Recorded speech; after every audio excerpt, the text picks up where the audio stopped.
here's the deal. You're probably making 7 verbal mistakes in every conversation that you're having that signal to others that you do not belong in high-powered rooms. The truth is, the wealthy, the high class, and senior leadership at your company uses specific speech patterns that instantly create respect and authority.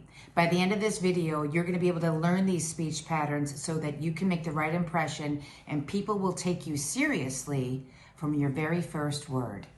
So if you've been following my channel, you know that in my last video I talked about personality skills and how I truly believe they're going to keep you in the game.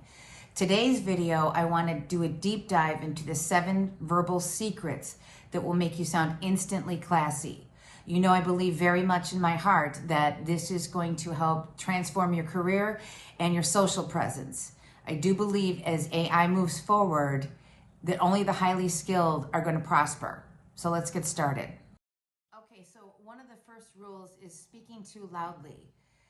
Speaking too loudly really shows a lack of social awareness.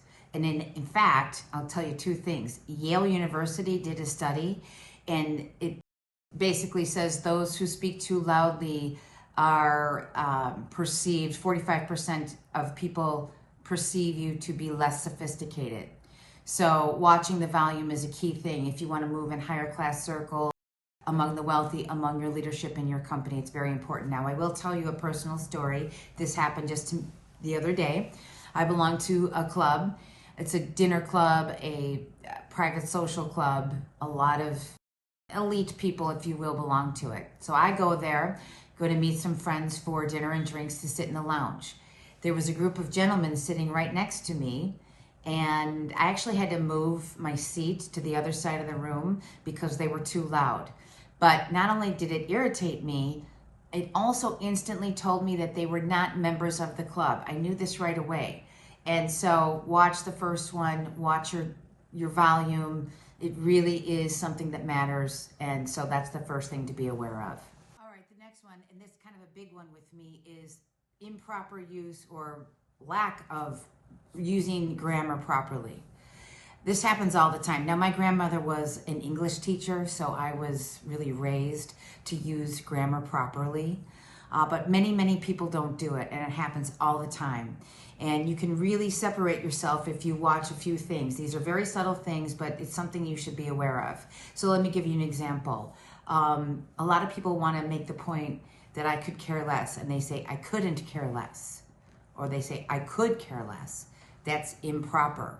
You're trying to say, I don't give one flying at all.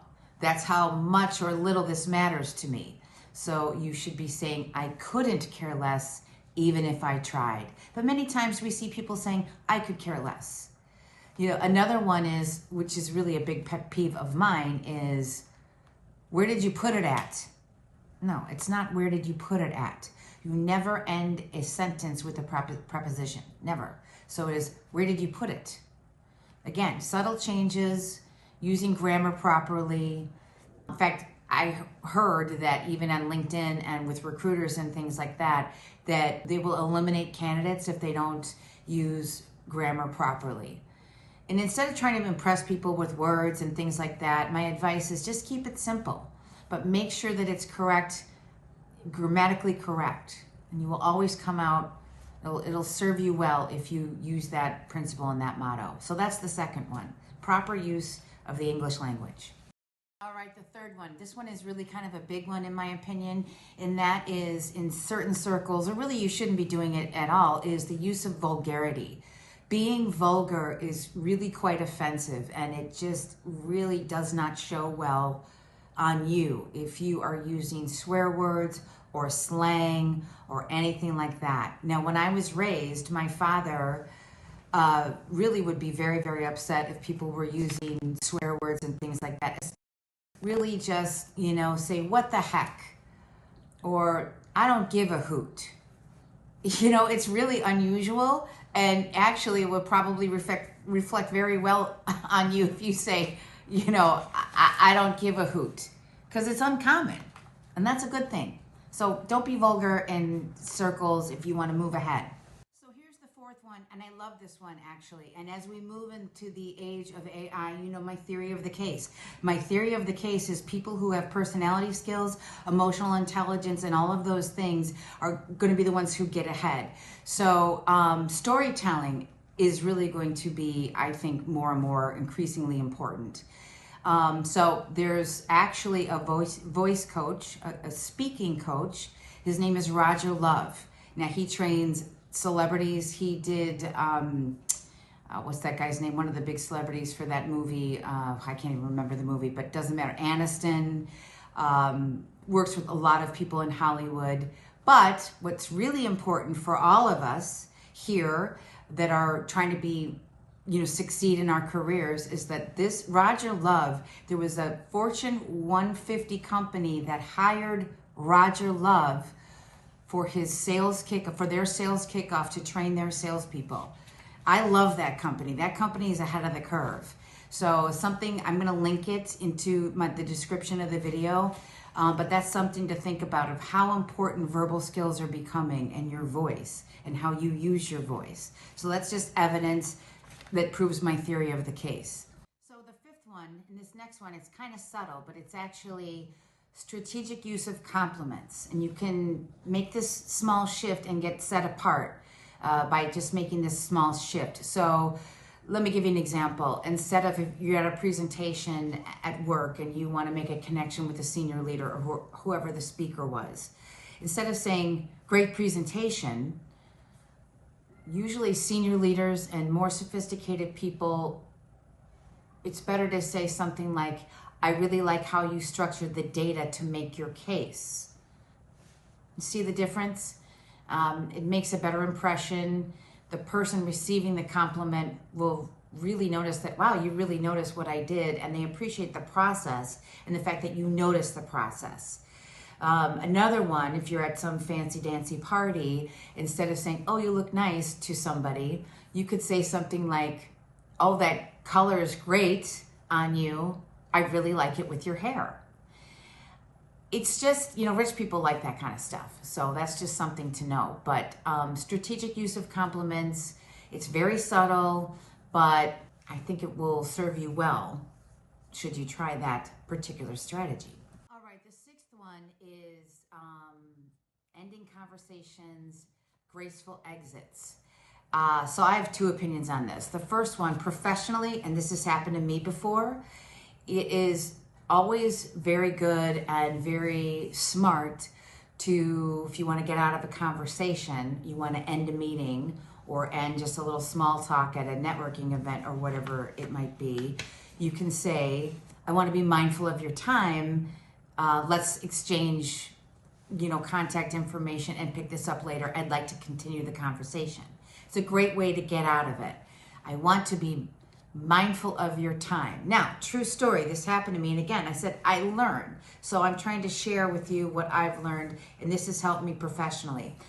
A few years ago, maybe 3-4 years ago, I was on an interview, and I was not being mindful of that person's time. It was a potential hiring manager, and I was not using economy of words, and I was basically going on and on and on, and to the point where it really kind of upset the hiring manager, and she was like, I have to go, I'm late for a meeting, and it just didn't go well. Now you can imagine I did not get that job, but so I learned the lesson though, and ever since then, moving forward, because it did cost me, not understanding verbal cues and the power of your verbal, strategies cost me a second interview and potentially a job. So I learned that, and I use it all the time now, and I always say, I want to be mindful of your time.